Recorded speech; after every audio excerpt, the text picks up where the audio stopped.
Let's talk about the world of writing and books in particular. Writing a book helps to position you as a top expert in that particular domain. It is incredibly valuable to do, really is a very good idea for you. But now the problem that most people come up against is, where do I get the idea for a book? How do I even begin to think of a premise? Now, there are plenty of things that I struggle with in life, but I must say I'm fairly blessed in the sense that that's not one of them.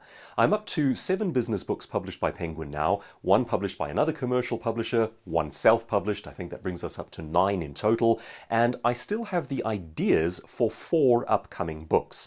In fact, just last week I sent Penguin a proposal for something a little different. Instead of a business book, it would be how to identify the fallacies in thinking and dismantle the ideologies of politically correct thinking. Don't know if they'll go for it, we'll see. But where do these ideas come from? Well, I really believe it's this simple.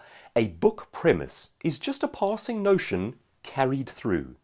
Now here's what I mean by that. I was sitting in a conference once and looking at how bad the PowerPoint presentations were. And I spend a lot of time in conferences looking at just that.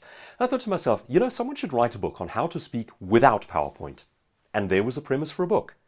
Now, there's nothing massively original about that. It's not the greatest epiphany mankind has ever seen. It was just a passing notion. How many other people had that passing notion? But I sat down and wrote the book about it. So what I want you to look out for is this. Next time you go, that's a good idea. Stop in your tracks, write it down, and ask yourself whether you can develop that idea further. It's those little passing notions where you go, that's interesting. If you hang on to that little, that's interesting, and follow the notion through, you may have a full-scale book on your hands, and possibly even a bestseller. What thoughts jump around your head? What passing notions do you play with day by day? Every one of those could be a book title behind your name.